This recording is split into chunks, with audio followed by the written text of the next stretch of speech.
The fifth reason, and this is the one that's a made-up word, but it says so much.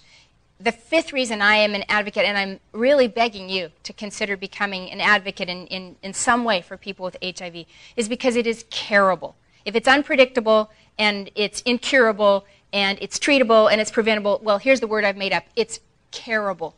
There are just an infinite number of ways that we can demonstrate love to people who have received this diagnosis that's going to alter their lives. It's not just a chronic disease. I get so mad on every World AIDS Day. I'll hear radio shows of disc jockeys who think that if you just take a pill that it's okay. You can have HIV. What's the big deal? Why do we need a whole day to talk about AIDS?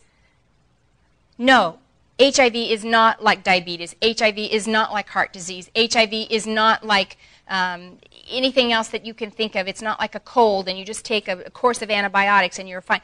HIV is a terrible illness, and nobody should get it. We don't want anybody to become HIV positive. I'm glad the medication is there, but we want it not to be there at all. It needs care. It needs people who will care about it. And for me as a person of faith, when I first became an advocate, I needed to know, I wanted to come to my faith and to figure out what does my faith tradition have to say about this. And so for me, as a Christian, I went to the Bible. And in Mark chapter 1, verses 40 to 42 is one of my very favorite passages of Scripture. It's only two little verses, Mark 1, 40 to 42. But it talks there about how Jesus met a leper. And maybe some of you have heard HIV being compared to leprosy. And there's really some apt comparisons there, not in the way it's transmitted, but in the way that people react to it. In Jesus' day, and still today, I've been in leper colonies in the Philippines, and this is still as true today as it was 2,000 years ago when the Bible was written. But then and now, people who are lepers are ostracized. And in Jesus' time in particular, if you were a leper, you had to live outside the town. You couldn't even live near the town. And leprosy, it's Hansen's disease, it causes nerve damage, and so you might injure yourself, but because you've lost the feeling in a body part because of the damage that leprosy does to the body, you might injure yourself and end up with gangrene or an infected place on your body, and you don't even really know it. And so because of that, people end up having fingers amputated because they're, you know how many times you bang your finger or your toes? We're always banging our toes or banging our fingers. And so people end up without fingers and without toes. Noses end up being cut off, ears. And so people are disfigured. So in Jesus' day, without that surgery, people would end up wrapping themselves in white cloths. And so lepers were wrapped in white cloths. They were made to live outside of town. And after a while, nobody would get near them. Nobody, because it was so contagious. And everybody assumed that if you were a leper, you had done something really bad, and that's why you were a leper. So in this particular story, in Mark chapter 1, verses 40 to 42, there is a man who is a leper, and he has heard about this guy named Jesus. And he's heard the stories that this guy heals people, he heals the blind, he causes the deaf to hear, he even takes bread and fish and multiplies it in such a way that thousands are fed, and he wants something for himself. He wants a miracle. He wants to be cured of leprosy. One thing I didn't tell you is if you left where you lived on the outside of town and then came into town, every step of the way you had to call out, unclean. You had to alert people that you were coming and that you were unclean. So here's this man, he's coming from the outskirts of towns, and he begins to walk, and he's going through the city trying to find this guy, Jesus, who has this reputation of healing people. And so he's going through town, and he's calling out everywhere he goes, unclean, unclean, and all of a sudden he spots him. And he walks up to him, and here's what it says in Mark 1, 40 to 42. It says that a man with leprosy came to him and begged him on his knees, if you are willing, you can make me clean. Filled with compassion, Jesus reached out his hand and he touched the man, and he said, I am willing. And he touched him, and immediately the leprosy left him, and he was cured. Now, to me, in my faith tradition, that gives me three very clear responses to people who are sick, particularly people who are sick with a stigmatizing illness. The first thing is it tells me Jesus responded with compassion, so my response needs to be that of compassion. Jesus didn't respond the way that everybody else did, which would have been with revulsion, with being repulsed. He didn't back away from the man. In fact, it says that he was filled with compassion for him. He cared for him. Now, for me, I have to be really honest that some of the reasons that I wasn't really interested in HIV was I had a very judgmental and hard heart. And at that point in time, 7 years ago, I thought that I thought everybody knew how HIV was transmitted, and if you put yourself at risk and you became HIV positive, oh well, don't come crying to me for sympathy. If you do the crime, you pay, do the crime, you pay the time. You do something stupid, you're going to pay a cost. My heart was very, very hard and very apathetic. And yet as I began to explore what my faith teaches me about how to respond to people who were sick, I realized I was way out of line. I had no excuses. I had no reason whatsoever to respond that way. I was wrong. Because in my faith tradition, the person who models for me how to behave showed complete compassion to someone who had a stigmatizing illness. For me, it's like this.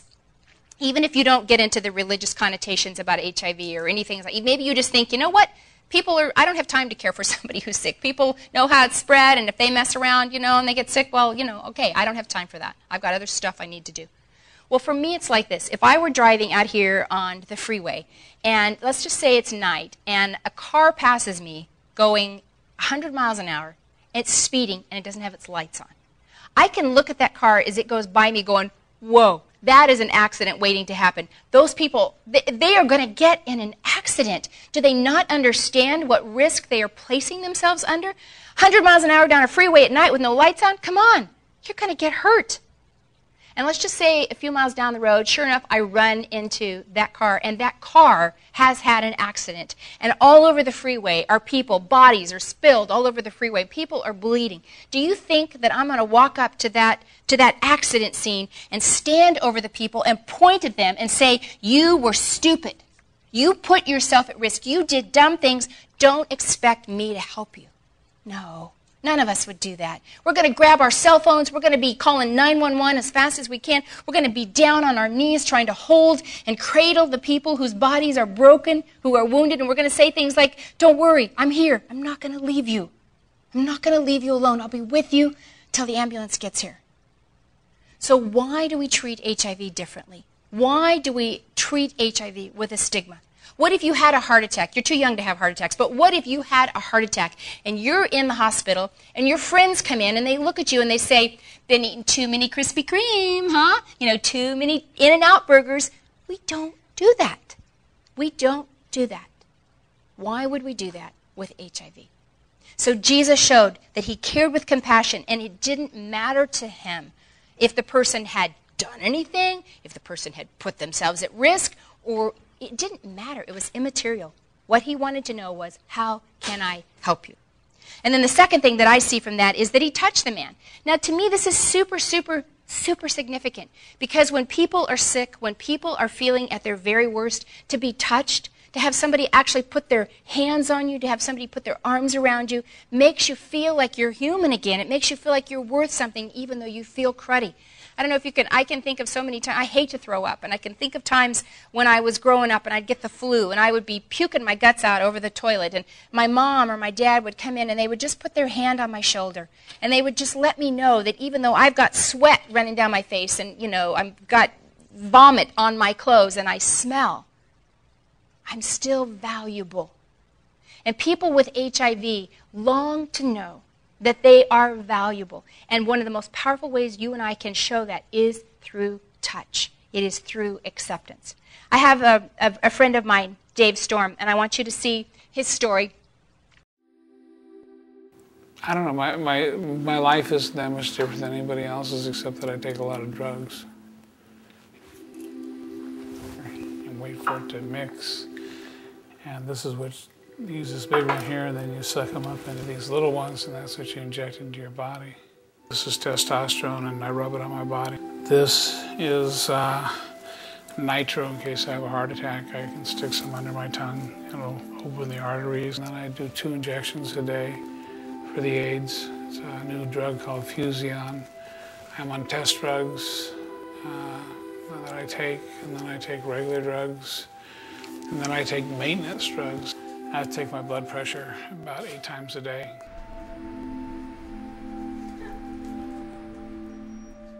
But then we had a big problem, is the fact that this disease had so much stigma with it. Who do we tell? What do we do now? How many people do you tell you have this? And then if you tell your barber, they're gonna still cut your hair? You know, and it's, they didn't have guidelines. They didn't have anything. And so we kept it a secret. We didn't, you know, we got shot down once and we weren't about to share it with anybody else.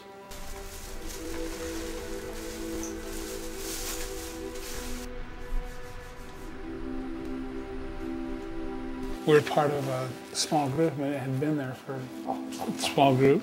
I lied to everybody and told them I had cancer. I didn't, because everybody knew I was sick. So I had to say something, and so I was, besides hiding it, I was lying, you know? And the small group, they actually believed that God brought AIDS on earth to kill all the gays. And they would actually thank the Lord for this disease. We didn't belong to a small group until we started a Saddleback, because we're just so turned off and, you know, hurt.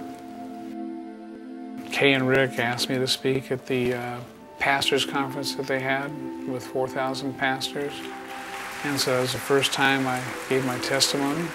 I did a great job until I said one sentence, and the sentence was, "This is the first time I shared with this many people."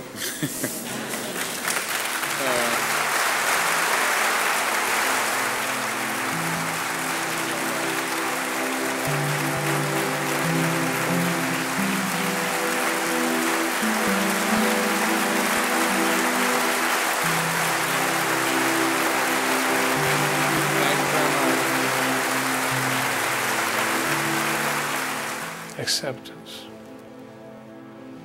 Sometimes you make up these stories about yourself that really aren't true, and maybe I would have been accepted the whole time. But it was really the first time that I felt acceptance from like the world, you know, everybody, like it was okay. Maybe I'll make it through this, you know.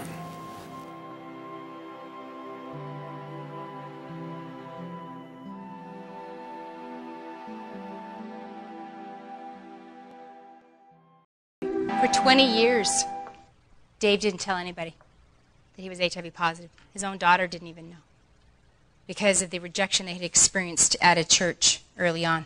Not our church, another church. So for 20 years, he carried that secret. When I watch this and I see, I don't know if you noticed, but Dave made that statement. He said, you know, I said, this is the first time I've told this many people. And if you look, the camera panned back, and there was one guy who like shot up off the front row in a standing ovation. It makes me cry every time, because that man has no idea what a gift he gave to Dave that day.